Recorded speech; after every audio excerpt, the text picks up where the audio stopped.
You ever get that feeling that you're just playing a character in your own life?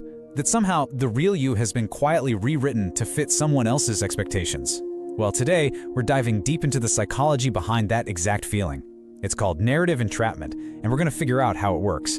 Here's the really striking truth about this whole thing. You don't stop being yourself because you want to. You stop because your brain, on a very deep level, decides that being the version they want is the only way to keep the peace. You know, we like to think our identity is this fixed internal compass, but in really high-pressure situations, our own biological need to get along can be turned against us, and these silent expectations become a script that literally rewrites our personality from the outside in. So why do you suddenly find yourself playing the victim, or the villain, or maybe the quiet one, even when it feels totally wrong? Well, that's the central paradox of narrative entrapment. It's that exact moment when your deep-seated need to belong becomes the very thing that captures you. And that's the big question we're going to unpack right now. Okay, so the official name for this framework is Identity Role Imposition. It's what explains how we get cast in these roles we never ever auditioned for, and more importantly, why we feel this powerful subconscious pull to just play the part.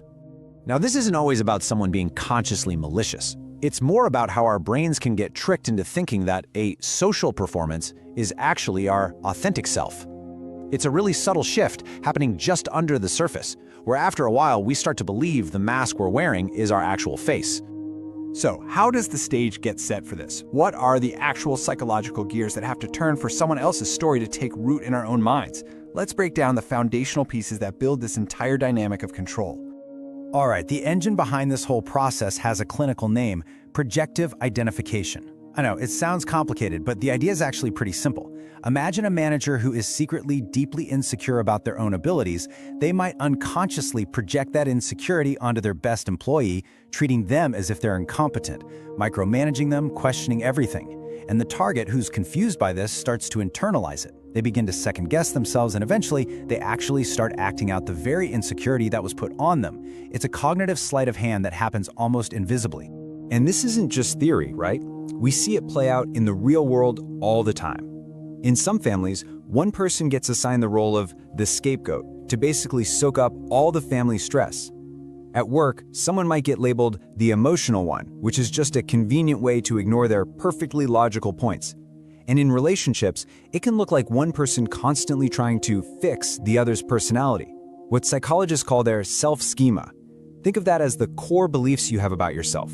So they're not just editing your behavior, they are literally trying to rewrite your source code. So this really comes down to the difference between self-authorship and something called role lock.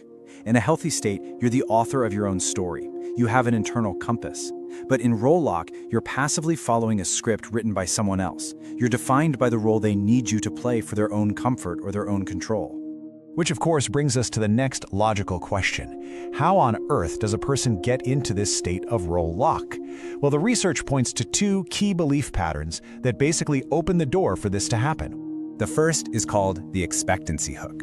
This is that subconscious belief that if you just play the part, if you're the easygoing one or the responsible one, you'll finally get their approval, or at the very least, you'll just keep the peace.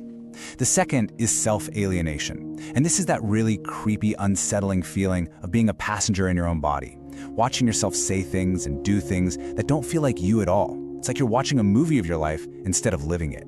And over time, this can lead to a really powerful psychological effect called reflected appraisal. This is basically when you start to believe their negative story about you more than you believe your own. You literally stop seeing your own strengths because you've been so consistently told that you're flawed. Your own sense of integrity gets used against you, making you feel guilty for just trying to be yourself. And this really gets to the heart of it. The goal isn't just to stick a label on you. It's a systematic, ongoing calibration of your personality to make you more convenient for someone else. You stop being a person and you start becoming a tool for their emotional management. So, if there's a script, you can bet there's a director. Let's look at the specific, step-by-step playbook they use to enforce this role and keep you locked in the performance. And what's wild is how consistent this pattern is. You can really break this process down into a 3-act trap. It all starts with something subtle called selective mirroring. That then paves the way for the labeling anchor, which is a really powerful verbal move. And it all ends with the isolation script, which uses social pressure to cement the role in place.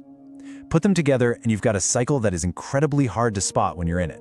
Let's start with step 1. Selective mirroring is so deceptive because, at first, it feels really good. The other person only rewards the parts of you that fit the role they want you to play. So if they need you to be the supportive friend, they'll shower you with praise for your empathy but kind of ignore your ambition. At first, you feel so seen, so understood, but eventually you realize you haven't been seen at all. You've been pigeonholed. Okay, next up is the labeling anchor. And this is a masterful little linguistic trick. Say you try to set a boundary. Instead of talking about the boundary, they hit you with a line like, "Oh, there you go being difficult again." And just like that, the conversation is no longer about your boundary. It's now about you scrambling to prove that you're not a difficult person. Your focus completely pivots from protecting yourself to fighting their label. It is an incredibly effective way to shut you down. And the final act is the isolation script. This is where the controller weaponizes other people. They'll go to your friends or your family and tell them who you are, that you're unreliable or too sensitive. So now you walk into a room and everybody is already treating you based on that script. The social friction becomes so exhausting that it honestly feels easier to just play the part than to constantly fight a narrative that's already been set. And this creates this perfect, vicious little cycle. Their label triggers your performance, either by trying to fit in or trying to fight it. And that very performance is then used as evidence that the label was right all along. And boom, that's the lock-in. The long-term damage from this whole cycle is something called character atrophy. Think of it like a muscle you never use. Your authentic self doesn't just go into hiding. The neural pathways that support it literally get weaker. Your brain gets conditioned to see authenticity as dangerous and playing the role as safe. It can become genuinely hard to even know what your own opinion is anymore. So why is this play so darn effective? Why would our brain, which is supposed to be wired for survival, follow a script that is so clearly damaging? Well, the answers are all tangled up in our competing needs for authenticity and for social harmony. So on one side, you have the controller. Their motivation is often about one thing: behavioral predictability. If they can define you, they can control you. They know which buttons to push to get the reaction they want. But on the other side, the target's vulnerability often comes from a deep need for relational harmony. A lot of us are just taught to value being a team player way more than we value being a whole, authentic person. And this plugs right into a big psychological concept called social identity theory. Our brains are hardwired to seek social proof and to conform. It is incredibly difficult, on an almost primal level, to be the one person who stands up and disagrees with a label that the whole group seems to accept as true. Our brain reads that as a threat of social exile, which, to our ancient wiring, feels like a survival threat.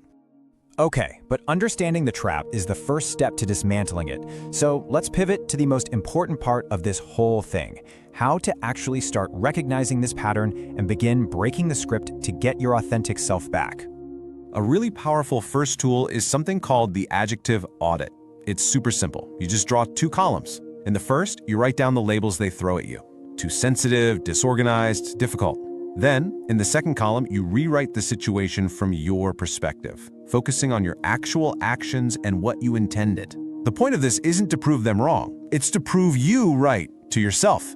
It helps you see the difference between real feedback and manipulative casting. Once you have that awareness, you can move on to developing script break awareness. And listen, this isn't about some big, dramatic confrontation. It's about choosing to do one small, tiny thing that is completely out of character for the role you've been assigned. So, for example, if you've been cast as the quiet one, maybe you speak up about a minor preference, like where the team should get lunch. The goal here isn't to start a fight, it's to gather information. How do they react? But even more importantly, how do you feel? And here's the crucial realization: that anxiety you're going to feel when you break the script, that's not proof that you're flawed. It's a totally normal biological response to defying social engineering. It's a sign that you're taking your power back. And this is really the ultimate takeaway. The entire system of control just short-circuits the moment you realize you are not obligated to finish their story for them. Your wholeness doesn't depend on you playing out their script. Awareness is the key that unlocks the cage. It gives you permission to just walk off their stage. At the end of the day, remember this: someone else's label might feel like it defines you, but it doesn't. It's just a fence they built to keep your agency contained. It's just a fence, and you can choose to walk around it, climb over it, or tear it down completely. Your true identity is a verb, not a noun.